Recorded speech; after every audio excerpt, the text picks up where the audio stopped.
cœur de chaque personne réside un désir et une aspiration pour Dieu. Ils peuvent le nier et réprimer ce désir pour lui et mener une vie insatisfaite.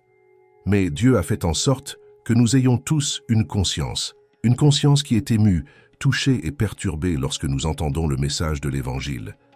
Pourquoi la conscience humaine est-elle perturbée lorsqu'elle entend le message de l'Évangile? Parce qu'elle sait que le message de l'Évangile est vrai. Lorsque les gens entendent qu'il y a un Dieu qui a créé les cieux et la terre, leur conscience leur dit que c'est vrai. Lorsque les gens entendent que tout a été créé par Dieu Tout-Puissant et que tout ne pourrait pas être ici par hasard, et que le monde et toutes ses complexités ne pourraient pas s'être formées par hasard, leur conscience leur dit que c'est vrai. Lorsque les gens entendent que Dieu les a créés, qu'il les a façonnés, qu'il les a conçus à son image, et que les êtres humains ne sont pas des animaux et ne sont pas une erreur du processus évolutif, leur conscience leur dit que c'est vrai. Lorsque les gens entendent que l'univers dans toute sa vastitude a un dessein et un but au-delà du simple chaos, leur conscience leur dit que c'est vrai. Lorsque les gens entendent que la boussole morale en eux, le sens du bien et du mal, n'est pas seulement une construction sociale, mais une directive innée donnée par un créateur divin, leur conscience leur dit que c'est vrai. Lorsque les gens entendent que l'amour qu'ils ressentent, l'espoir qu'ils saisissent et la foi à laquelle ils s'accrochent ont des racines plus profondes que de simples émotions et sentiments humains, leur conscience leur dit que c'est vrai. Lorsque les gens entendent que les cris de leur cœur, le désir de dessein et de signification sont répondus par un Dieu qui cherche une relation personnelle avec eux, leur conscience résonne en accord.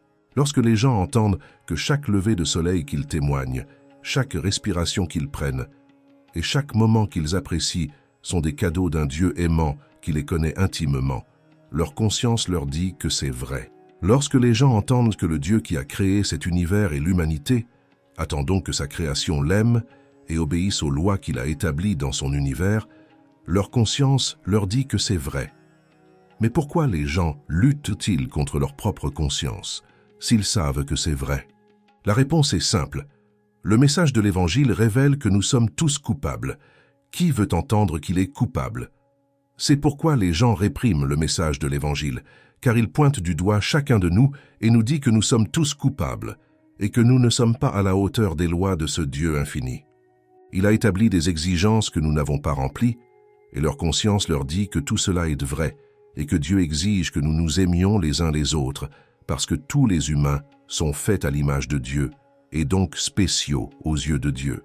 Lorsque les gens entendent que Dieu exige qu'ils l'aiment de tout leur cœur, de toute leur âme et de toute leur pensée, et que la preuve de cet amour est vue dans Jean, chapitre 14, verset 15. « Si vous m'aimez, gardez mes commandements. » Ils résistent. Les gens n'aiment pas ce que leur dit leur conscience, parce qu'ils savent qu'ils n'ont pas respecté ses commandements, qu'ils n'ont pas obéi à ses lois et qu'ils sont coupables. Ils ont offensé et désobéi à un Dieu éternel et infini. Ils sont coupables, mais ils répriment cette vérité parce que, soyons honnêtes, qui veut savoir qu'un Dieu éternel est en colère contre eux? Qui veut savoir que chacune de ses actions, pensées et actions seront un jour examinées? Qui veut savoir que tous ses péchés seront jugés et que la punition pour eux est éternelle, parce que vous avez offensé un Dieu éternel? Qui veut affronter l'idée de passer l'éternité dans le lac de feu? Qui veut savoir que chaque erreur qu'il a commise sera enregistrée pour la postérité? Qui veut savoir que les secrets chuchotés dans l'obscurité seront un jour révélés? Qui veut savoir que les choix qu'ils ont faits dans leur jeunesse peuvent les hanter pour l'éternité? Lorsque la conscience des gens leur dit qu'il y a un Dieu, ils savent que c'est vrai. Mais vous êtes-vous déjà demandé pourquoi les gens rejettent cet appel? Cet appel qui les suit en leur disant qu'ils ne vivent pas correctement, leur disant qu'un jour ils devront répondre de leurs péchés? Pourquoi rejettent-ils cet appel? La réponse est simple. Ils aiment leurs péchés. Jean chapitre 3 verset 19 dit « Et voici quelle est la condamnation. La lumière est venue dans le monde, et les hommes ont aimé les ténèbres plutôt que la lumière, parce que leurs œuvres étaient mauvaises. Les gens s'éloignent parce qu'ils aiment leurs œuvres. Ils aiment les ténèbres plus que la lumière, ils aiment leurs péchés. Au fond de leur cœur, beaucoup savent que le message de l'Évangile est vrai et que Dieu exige la sainteté d'eux, mais ils aiment leurs péchés et ne sont pas prêts à s'en éloigner et à se repentir. Pour faire face à cela, ils trouvent plus facile de s'éloigner de leur foi. La mort de Christ est le don de Dieu pour sauver les hommes de la perdition. Mais si l'homme périt, c'est parce qu'il aime plus les ténèbres que la lumière. Comme il est facile d'aimer les ténèbres, leurs œuvres sont mauvaises et tout ce que les ténèbres apportent avec elles est mal. Le mal dans le monde d'aujourd'hui existe pour cette raison. Les hommes aiment plus les ténèbres que la lumière. L'humanité a tendance à préférer l'obscurité à la lumière. Ils aiment les ténèbres pour ce qu'elles cachent, leurs péchés secrets, leurs plaisirs pécheurs et leurs transgressions, qu'ils ne veulent pas que les autres sachent. Toute la lumière dans ce monde est à cause du Seigneur Jésus-Christ. Sans lui, le monde serait consumé par les ténèbres, le mal et le péché. Tout ce qui est bon dans ce monde existe à cause du Seigneur Jésus-Christ. L'Évangile confronte hommes et femmes à leur méchanceté, mais beaucoup ne veulent pas affronter leur transgression. L'Évangile jette une lumière sur la malveillance humaine, mais les gens aiment leurs ténèbres parce qu'ils chérissent leur mal. Jésus-Christ est la lumière, et alors que le monde semble se dégrader, c'est principalement parce que l'humanité rejette de plus en plus la lumière. L'Église doit reconnaître l'époque dans laquelle elle vit. Les chrétiens vivent dans un temps de ténèbres, et il est crucial qu'ils se réveillent. J'ai tout dit pour en arriver à ce point. 1 Corinthiens 1, 18. Car la prédication de la croix est une folie pour ceux qui périssent, mais pour nous qui sommes sauvés, elle est la puissance de Dieu. Il y a plusieurs versets saillants dans les Écritures auxquels nous ne prêtons souvent pas une bonne attention, et ce passage en est un. Dans ces lignes se trouvent des mystères d'une importance éternelle. Cet enseignement nous aidera à rappeler la grande puissance de Dieu qui est libérée pour notre salut. Et cela nous aidera aussi à apprécier Dieu pour la grande grâce qui nous a considérés dignes d'être comptés parmi les sauvés. Notre salut est le plus grand don de Dieu pour l'humanité. Malheureusement, tout le monde n'acceptera pas cela. Ce que 1 Corinthiens 1, 18 nous dit, c'est qu'il y a deux groupes, ceux qui périssent et ceux qui sont sauvés.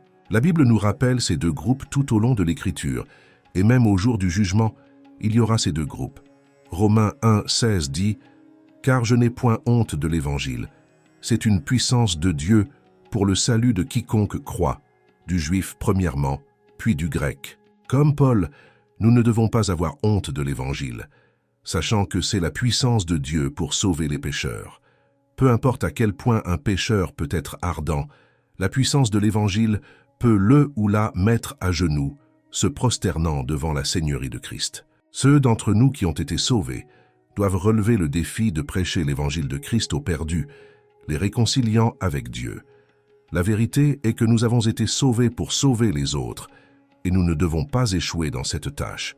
La prédication de la croix est devenue folie pour ceux qui périssent, parce que le diable tente de s'opposer à leur salut. Lorsque le voile qui couvre leurs esprits est enlevé, ils deviendront de grands vases entre les mains de Dieu. Il y a des pécheurs qui, s'ils remettent leur vie à Christ, causeront un grand dommage au royaume des ténèbres. Cela est arrivé avec l'apôtre Paul. Voyez comment Dieu l'a grandement utilisé pour faire avancer le royaume de Christ. Imaginez si l'apôtre Paul n'avait jamais été converti. Nous ne devons pas abandonner les pécheurs. Ils peuvent devenir de grands piliers du royaume s'ils sont sauvés. La grande commission que Jésus nous a donnée avant son départ de la terre ne doit pas être prise à la légère. Surtout parce que nous pouvons voir que les signes de la fin sont en train de s'accomplir. Dieu est au contrôle. Hébreux 13, 5, 6 nous dit « Ne vous livrez pas à l'amour de l'argent. Contentez-vous de ce que vous avez, car Dieu lui-même a dit « Je ne te délaisserai point, et je ne t'abandonnerai point. » C'est donc avec assurance que nous pouvons dire « Le Seigneur est mon aide, je ne craindrai rien. Que peut me faire un homme ?» Peu importe votre condition ou situation actuelle, Dieu est au contrôle. Il vous connaît par votre nom et connaît votre douleur et votre désir sincère. Il vous aime d'un amour éternel, un amour qui est unique. Il se soucie de vous de manière que votre esprit peut comprendre. Il entend vos pleurs, voit tout ce que vous traversez et ne vous a pas oublié. Fermez les yeux un moment. Écoutez simplement la voix du Seigneur vous parler, disant « Je t'aime ». Fermez les yeux un moment et écoutez la voix du Seigneur vous dire que vous êtes sien, que vous êtes son enfant, que vous lui appartenez. Personne ne vous aime comme Dieu vous aime. Parfois, j'ai pitié des incrédules et de ce qu'ils traversent sans Dieu. Au moment de la mort d'un incrédule, je suis sûr qu'ils sont saisis par la peur. peur de ne pas savoir ce qui va suivre, peur de ne pas savoir ce qui les attend après la mort, peur des flammes de l'enfer. Mais ce n'est pas ce qui arrive à un enfant de Dieu. Un enfant de Dieu expérimente la mort sans peur, parce qu'il sait où il va. Il sait avec qui il passera l'éternité. Apocalypse 21, 1, 4 nous dit « Puis je vis un nouveau ciel et une nouvelle terre, car le premier ciel et la première terre avaient disparu, et la mer n'était plus. Et je vis descendre du ciel d'auprès de Dieu la ville sainte, la nouvelle Jérusalem, préparée comme une épouse qui s'est parée pour son époux. Et j'entendis du trône une forte voix qui disait « Voici le tabernacle de Dieu avec les hommes, et il habitera avec eux, et ils seront son peuple, et Dieu lui-même sera avec eux comme leur Dieu. Il essuiera toute larme de leurs yeux, et la mort ne sera plus, et il n'y aura plus ni deuil, ni cri, ni douleur, car les premières choses ont disparu. » Pour toute l'éternité, Dieu sera votre Dieu. C'est quelque chose à attendre avec impatience. Dieu sera votre Dieu. C'est un futur à attendre avec impatience. Dieu sera votre Dieu. C'est ce qui vous attend après la mort. 5 décisions qui vous enverront en enfer. Les choix ont des conséquences. Et c'est une vérité que nous trouvons à chaque instant de notre existence, une vérité incrustée dans le tissu même de notre être. À chaque souffle que nous prenons et à chaque pas que nous faisons, l'écho de cette réalité résonne. Les choix ont des conséquences. Nous sommes les architectes de nos destins, façonnant nos futurs et nos éternités avec les décisions que nous prenons aujourd'hui. Les choix que vous faites dans cette vie détermineront où vous serez dans 1000 ans, 10 000 ans, 100 000 ans. Dans la sainteté et la sagesse de Dieu, il nous a accordé le don du libre arbitre, une responsabilité profonde de choisir nos chemins, de prendre des décisions qui nous rapprochent de son amour divin ou nous éloignent dans l'obscurité éternelle. C'est dans ce royaume du choix que nos esprits sont affinés, nos caractères sont façonnés et nos éternités sont scellées. Les choix ont des conséquences. Maintenant, la gravité de nos décisions et l'impact qu'elles ont non seulement dans nos vies terrestres, mais dans nos destins éternels sont incommensurables. Nous sommes au carrefour de l'éternité chaque jour, prenant des décisions qui résonnent dans les royaumes au-delà de notre compréhension mortelle. Les choix que nous faisons peuvent être un phare de lumière qui nous guide vers l'étreinte éternelle de notre Créateur, ou peuvent être des chaînes qui nous entraînent vers l'abîme même de la séparation éternelle. Nous sommes au carrefour de l'éternité chaque jour, prenant des décisions qui résonnent dans les royaumes au-delà de notre compréhension mortelle. Les choix que nous faisons peuvent être un phare de lumière qui nous guide vers l'étreinte éternelle de notre Créateur, ou peuvent être des chaînes qui nous entraînent vers l'abîme même de la séparation éternelle. Les choix ont des conséquences. La Bible souligne à maintes reprises le pouvoir immense et le poids éternel de nos décisions. La Bible nous donne des exemples concrets d'hommes et de femmes dont les choix sont devenus les vecteurs de bénédiction ou les porteurs du jugement divin. C'est une vérité intemporelle qui traverse des jardins d'Éden aux visions de l'Apocalypse, chuchotant à nos âmes que les choix ont des conséquences. Aujourd'hui, nous parcourons les Saintes Écritures pour dévoiler la profonde vérité intégrée dans les décisions que nous prenons. Plongeons dans la parole divine pour découvrir 5 décisions qui vous enverront en enfer. Ce n'est pas un message de peur, mais un avertissement affectueux, un phare éclairant les chemins qui s'éloignent de la joie éternelle et de la communion divine. En effet, la profondeur de la phrase « les choix ont des conséquences » résonne à travers l'histoire, chuchotant des vérités éternelles qui s'entrelacent dans le tissu de notre existence. C'est un principe si simple, mais si monumental, dépliant le tissu de l'histoire de l'humanité, depuis l'aube de la création. Réfléchissons par exemple au Jardin d'Éden, où les premiers soupirs de l'humanité dansaient en harmonie avec le souffle du Créateur.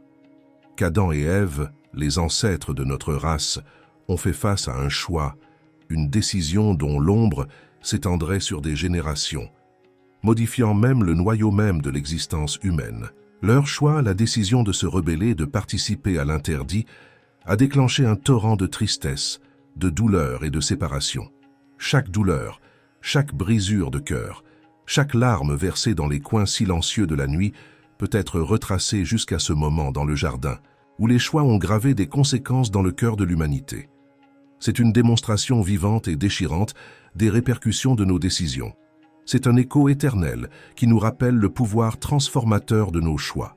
Je médite parfois sur Ève, la mère de tous les vivants. Son cœur, autrefois palpitant dans la lumière d'Éden, est maintenant assombri par la douleur de la perte et de la mort. Le récit de Caïn et Abel, le premier meurtre. Oh, comme cela a dû transpercer son âme, comme l'air doit être devenu lourd du silence étouffant de la perte. La Bible ne nous raconte pas les réactions d'Ève, ses cris silencieux, ses larmes d'agonie en voyant les horribles conséquences de ses choix et de ceux d'Adam. Nous ne lisons pas sur son cœur se brisant en voyant la forme sans vie d'Abel, la réalisation que son choix a engendré un monde de souffrance. Pouvez-vous imaginer, en ces moments de tristesse, en apprenant la mort d'Abel, le poids des conséquences entièrement révélées? L'horreur, le regret inondant votre être, la vérité sombre et hantée, révélant que les choix faits dans le jardin ont donné naissance à un héritage de douleur, de mort et de séparation. Les échos de ce choix résonnant à travers le temps, chuchotant au vent. Les choix ont des conséquences. L'horreur, le regret inondant votre être, la vérité sombre et hantée, révélant que les choix faits dans le jardin ont donné naissance à un héritage de douleur, de mort et de séparation. Les échos de ce choix résonnant à travers le temps, chuchotant au vent. Les choix ont des conséquences. Les choix. Ces moments apparemment insignifiants de décision portent de graves conséquences. Les choix. Ils détiennent le pouvoir de construire ou de détruire, de bénir ou de maudire, d'élever ou de briser. Les choix sont littéralement la différence entre le ciel et l'enfer. Décision 1 et 2. Rejeter le Christ comme sauveur et ignorer la parole de Dieu. Jean chapitre 3 verset 18 dit « Celui qui croit en lui n'est pas condamné, mais celui qui ne croit pas est déjà condamné, parce qu'il n'a pas cru au nom du Fils unique de Dieu. » Oh mes chers amis, les chemins sont clairement devant nous. Rejeter le Christ, le Rédempteur, le Sauveur, est une décision dangereuse, un chemin qui mène à la condamnation éternelle. Ce n'est pas un voyage vers l'inconnu, c'est un pas délibéré vers la séparation connue du Très-Haut. C'est le rejet des bras éternels qui nous ont été tendus, offrant le salut, offrant refuge. Christ est le chemin, la vérité et la vie. Il est la porte étroite par laquelle nous devons passer pour participer à la vie éternelle. L'erreur la plus grave, la décision la plus cruelle qu'une personne puisse prendre est de s'éloigner des mains tendues du Sauveur. Jésus est le chemin et vous ne pouvez pas l'éviter.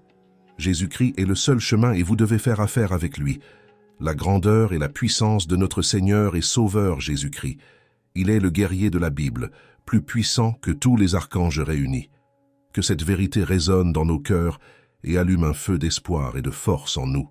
Dans le livre de l'Apocalypse, nous assistons à une scène glorieuse lorsque Jean voit les cieux ouverts. Et là se trouve Jésus-Christ, le lion de la tribu de Juda, la racine de David. Le titre « Lion de Juda » évoque une image de puissance, de majesté et d'autorité. Il n'est pas un spectateur passif.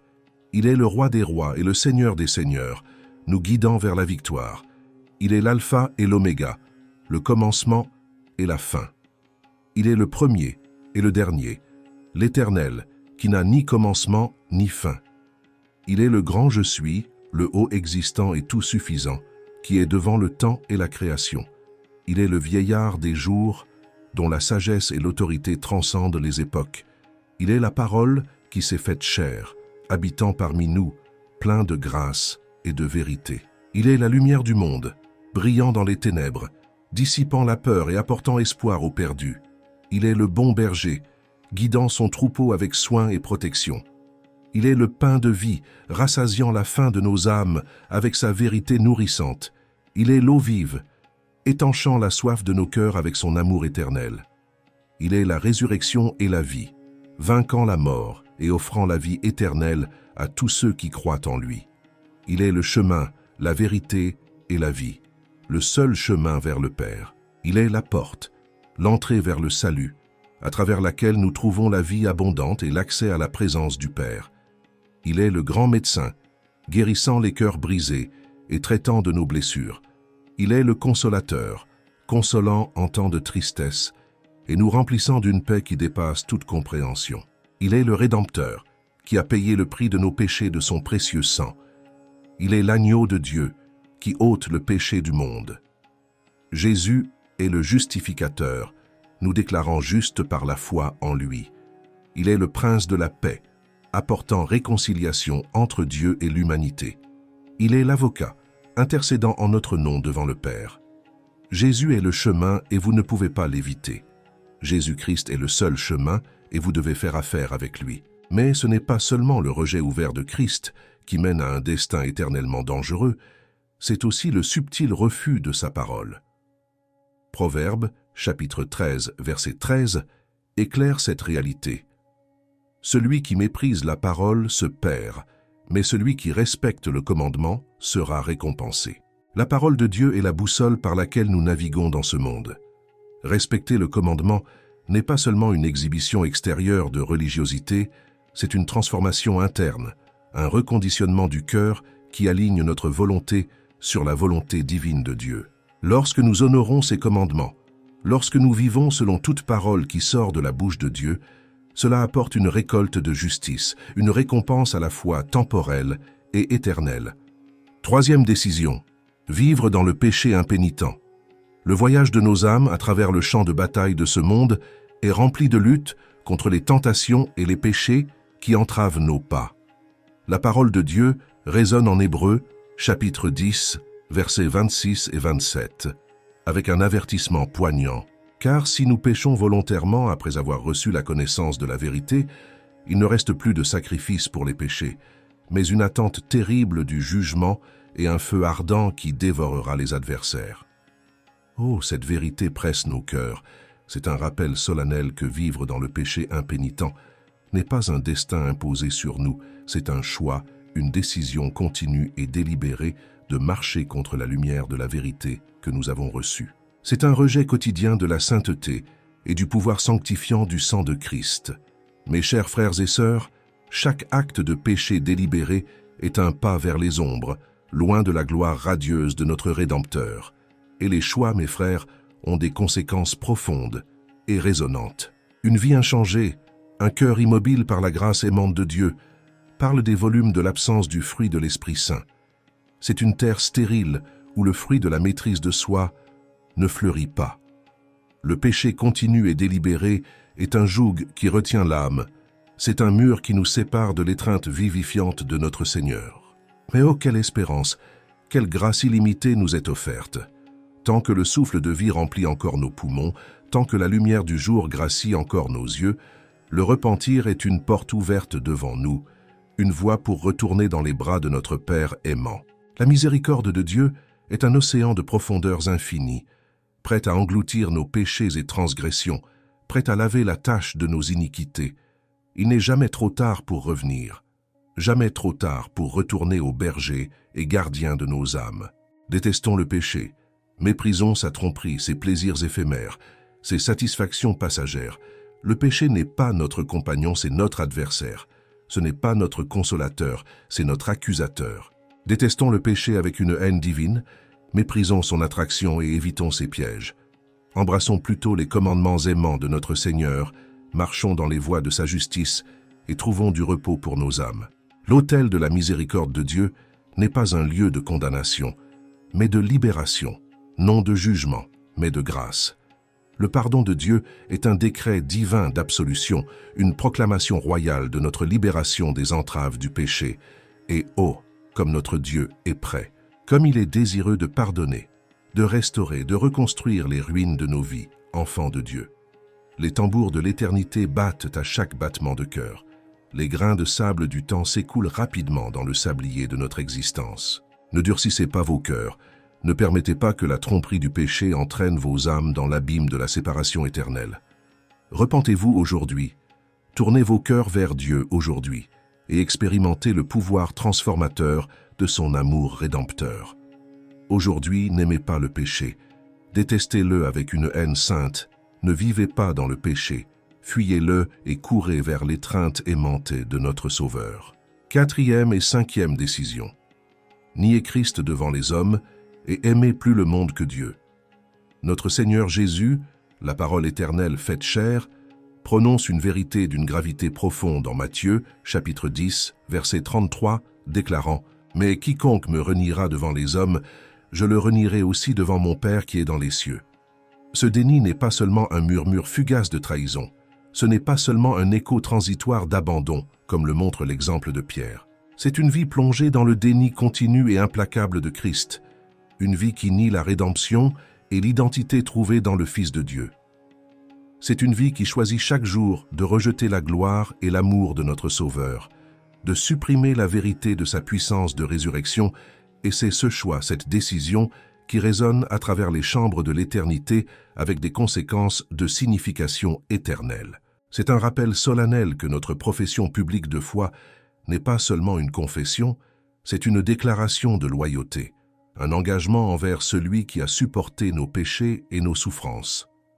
1 Jean, chapitre 2, verset 15, résonne avec un appel clair à nos cœurs, nous avertissant « N'aimez pas le monde ni ce qui est dans le monde.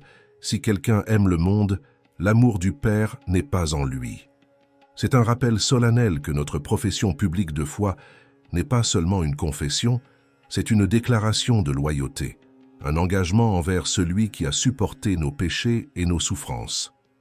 1 Jean, chapitre 2, verset 15, résonne avec un appel clair à nos cœurs, nous avertissant « N'aimez pas le monde ni ce qui est dans le monde.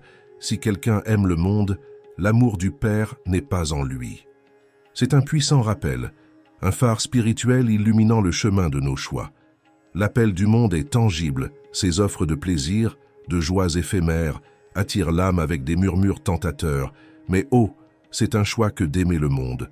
La parole de Dieu souligne l'essence de notre voyage, nous exhortant, nous implorant de ne pas succomber aux charmes éphémères du monde, car aimer le monde, c'est étrangler nos cœurs de l'amour éternel du Père. C'est échanger les richesses de sa gloire contre les trésors périssables du monde. C'est un choix qui plonge l'âme dans les ténèbres spirituelles, éclipsant la lumière radieuse de l'amour éternel de Dieu. Mais que nos cœurs s'élèvent dans une adoration respectueuse envers notre Père céleste, que nos vies soient les symphonies harmonieuses de ses louanges éternelles, que nous ne soyons pas des échos de déni, mais des voix d'affirmation proclamant l'amour illimité de Christ, que notre amour pour Dieu transcende l'appel du monde, qu'il s'élève au-dessus des enchantements fugaces des plaisirs terrestres, que nos vies soient ancrées dans l'éternel, dans l'immuable, dans le royaume inébranlable de notre Dieu. Nier Christ et aimer le monde sont des décisions qui jettent des ombres sur nos destins éternels, mais oh, la grâce de Dieu est une source toujours coulante, nous invitant à boire des eaux de la rédemption, à nous festoyer du pain de vie. Choisissons le Christ, aimons le Père d'un cœur indivis, et que nos choix soient des reflets de sa lumière éternelle dans ce monde et dans le monde à venir. De cette manière, face à la magnitude de ces choix, nous sommes appelés à une réflexion profonde et continue sur la direction de nos vies. Le chemin de la foi n'est pas une route parcourue de manière décontractée, mais un chemin délibéré, rempli de décisions conscientes et prises avec maturité. L'invitation de l'Évangile est un appel à une transformation radicale, un changement de cœur et d'esprit qui nous aligne sur la volonté divine de Dieu. Chaque jour nous offre des opportunités d'affirmer notre foi, de vivre nos croyances de manière authentique et percutante. Il ne suffit pas de professer simplement la foi.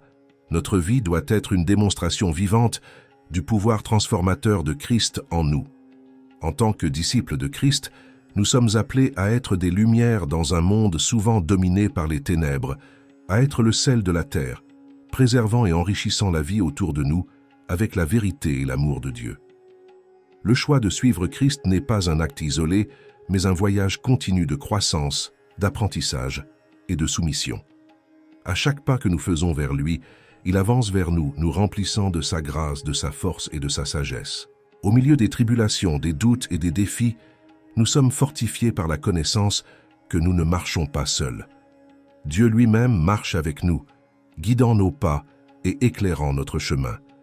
Par conséquent, face aux choix de la vie, que nous cherchions toujours la sagesse et la guidance de Dieu, que nous vivions d'une manière qui l'honore et reflète sa gloire, que nos vies soient des témoignages de l'amour et du pouvoir de Dieu, attirant d'autres vers la lumière de sa vérité, et en faisant cela, que nous puissions expérimenter la joie profonde et la paix qui viennent d'une vie alignée sur la volonté et les desseins de Dieu.